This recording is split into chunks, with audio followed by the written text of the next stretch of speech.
Salutations, everybody. It is Matty here today. Here we go again. More Xbox news. Things are getting hot and heavy in the first week of May.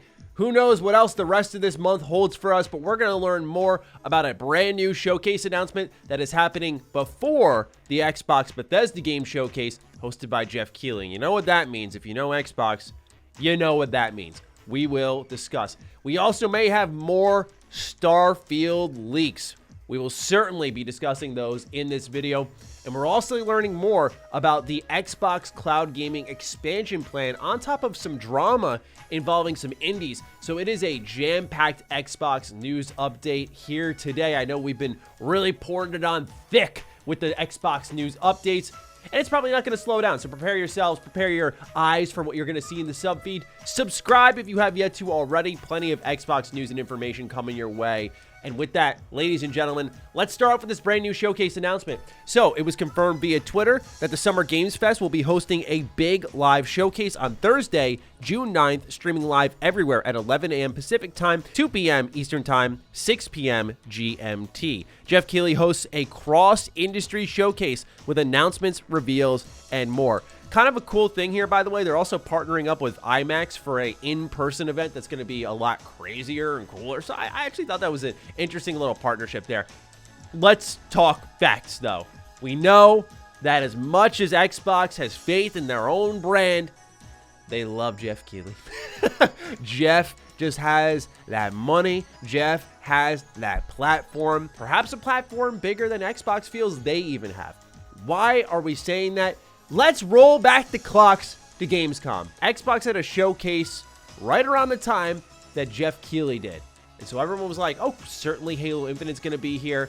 And he held the Halo Infinite trailer for the Geoff Keighley show. And it didn't really make sense why, other than sheer numbers. Xbox is trying to expose their games to a larger audience rather than speaking to their own. Why is this all important to you? Well, all of us are hunting down our first official look at Starfield. Do we see it here? This could connect to a potential leak we've talked about recently, which we'll get into. But do we see it here? I do think Xbox has a presence here. Just given the fact that it's referenced as a cross-industry showcase with announcements, reveals, and more, this now opens up the floodgates where Xbox having things submitted from all their internal studios could not only be just shown in this showcase here, it could also be revealed in their own personal showcase. Now, I do think Xbox is going to hold on tight to Starfield, but who's to say that Avowed, Fable, Hellblade doesn't get another look or a official reveal gameplay-wise over here at Geoff Keighley's show, because Xbox has had a pattern of that. It's almost a guarantee given Xbox's history. They just love to bring things to Geoff's shows. He brings in millions of viewers all around the world, and it's good exposure for Xbox for people who aren't interested in their brand. Because when you're just hosting an Xbox showcase, people who are at least interested in Xbox will be checking it out. But when you have reveals on a general gaming showcase where there's no bias between PlayStation or Xbox or Nintendo, then you have something that can get new people in the door. That's why they do these things. Trust me, it drives me crazy. I will still never forgive them for taking a Halo trailer and putting it not in their own showcase, but in Geoff Keighley's. But to me, that's all I needed to see to know how Xbox is trying to market for the future. So expect to see them there. This is live 3 days, mind you, again, ahead of the Xbox Bethesda game showcase on June 12th. We'll definitely be live streaming it. It'll be a great time, and anything that comes out of it, we will sit down and discuss here on the channel. It's going to be a really fun time. I love these showcases. It feels like it's been far too long. So with that, let's move on to our next news bit here. We talked yesterday about a potential confirmation for the length of the Xbox Bethesda game showcase. It's looking like 90 minutes. If you go and add the event to your calendar, it'll say it's from 1 to 2:30, which would make it an hour and a half. Nice 90 minutes, which is something that Xbox has done in the past. Now, Aaron Greenberg went out and said, we don't have a final show runtime yet. But yes, typically we end up close to that 90-minute mark. We will keep folks posted as we get closer.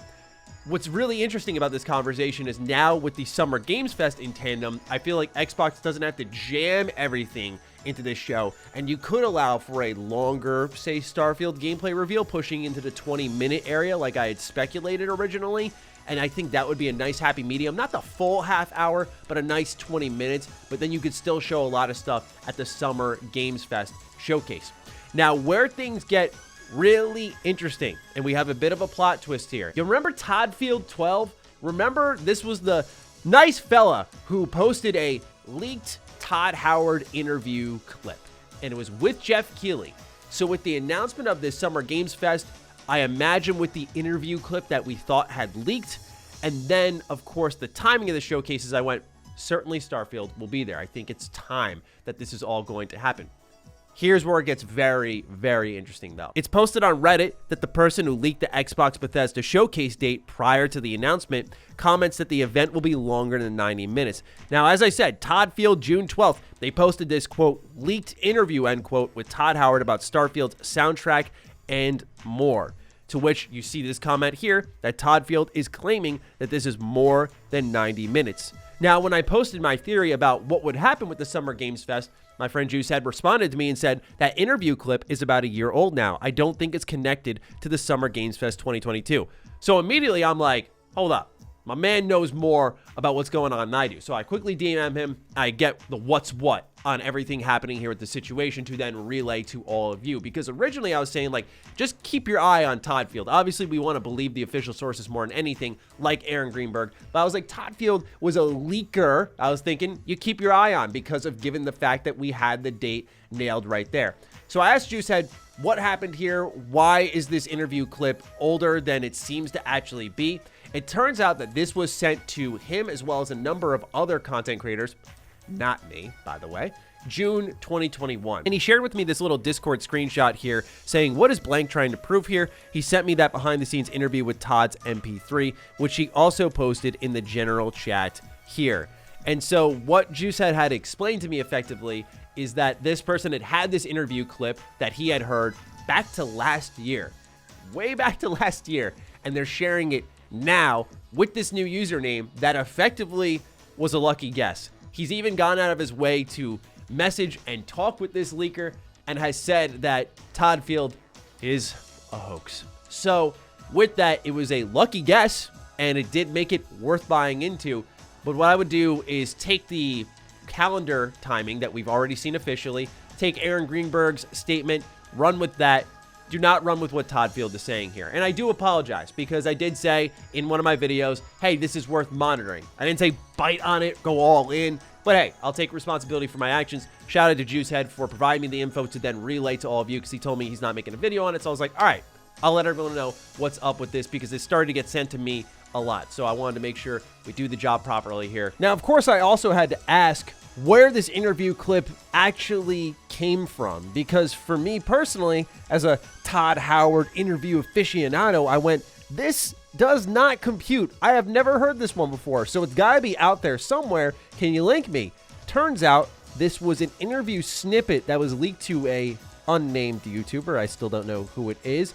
And then it made its way to this Todd Field person who then now decided to post it here as a troll. And that's all there really is to it. I know it's a bit anticlimactic, but yes, this is why the interview clip had all of us, myself included, fooled. We had not heard it before. The timing was perfect for the drop of it. And it's just a nice reminder to always protect yourself in the land of the leaks, aka Reddit. We'll still scour the internet for leaks, fret not, because I'm sure there will be many more attempts as time goes on. So that's what's happening with the whole showcase season.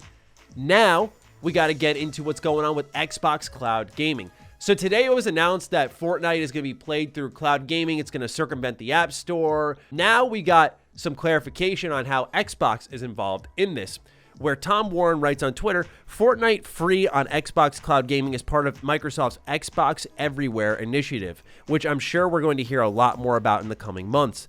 xCloud is getting ready for more markets, more games, and more devices.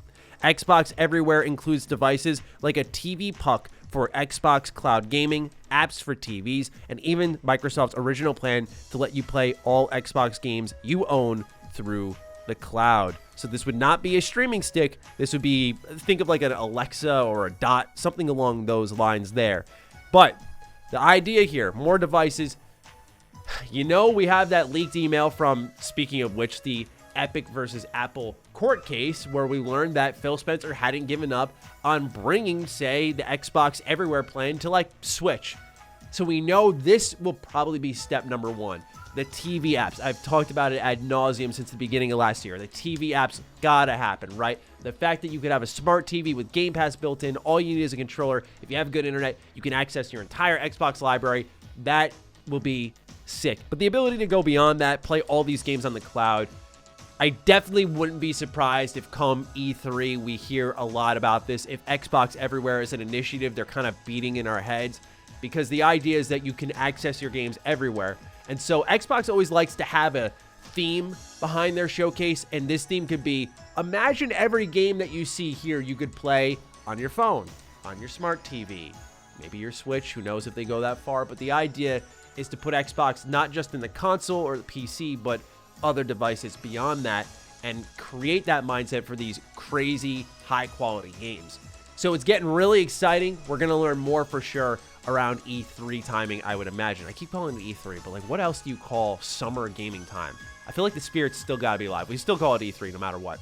Anyway, last bit of news here I want to get into is some drama. So there's this publisher, The Game Bakers, who tweets, "We have heard you all who played Fury on Xbox, and we understand your frustration. We are a small indie team, and we couldn't find the time and budget to make that port. Fury never captured a lot of attention on Xbox, and unfortunately, we had to prioritize platforms. We hope to be developing for Xbox again in the future. Thank you for supporting our games." A lot of people were displeased by this one. I respect the transparency, but I understand the frustration from the consumer, because people are like, yo, you are charging the same price on PlayStation and Switch as you are here on Xbox. I expect the same product. And I think that's also entirely fair. It's one of those situations here where I don't want to blow it out of proportion, but it's worth monitoring, because we could be seeing kind of the after effect of when you don't get the Game Pass bag. And if you haven't noticed, with Xbox's indie marketing push, they absolutely put their all behind games that are day one on Game Pass that are indie. Think of games like The Ascent. Think of games like recently Trek to Yomi. They're really giving them a strong push because they are day one on Game Pass, versus Legend of Right. Rogue Legacy 2 is also an Xbox console exclusive, and those are two games that look excellent that I have heard absolutely nothing about. So it doesn't surprise me here that a port from a small indie team didn't get prioritized on Xbox, because Xbox hasn't made these developers who aren't going all in on their ecosystem a priority. And the reality of this is business. I can't really say I hate the Game Bakers for this one, and I can't really hate on Xbox for it. I get both sides of the argument. I do think that the Game Bakers, if you're going to release your game, don't bother if it's going to be this busted, because you're just taking money for people and you're basically telling Xbox consumers you're less valuable to us, which is very much a realistic, again, business aspect of the games industry. Like, for example, I think Octopath Traveler or Triangle Strategy, you're probably not going to launch that game exclusively on Xbox, because whether they want to say it out loud or not, that's not a game that's really going to light the Xbox fan base on fire, right? They're looking for the big AAA games right now. Your little 16-bit pixel art RPG is beautiful, by the way, and will find a little bit of an audience, but it's not going to set the world on fire, kind of like it did over on the Nintendo Switch, where there's not as much competition for the AAA gaming space, where you have games like this that can bubble up to the top and sell 1 million+ copies. That's the difference maker here. And so this is sadly just business, but it doesn't mean that it's good for you. So I just wanted to discuss that a little bit. Very unfortunate to see, especially because Fury is awesome. I remember this was a PS Plus game, and it's a boss rush game for those who haven't played it. Really, really fun time. Also, they are responsible for Haven, which was a day one Game Pass game that a lot of people really liked.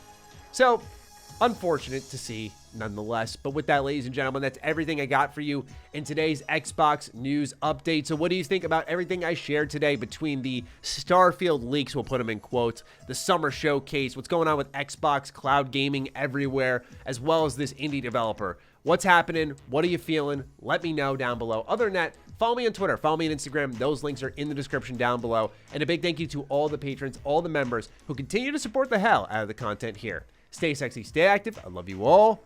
Peace.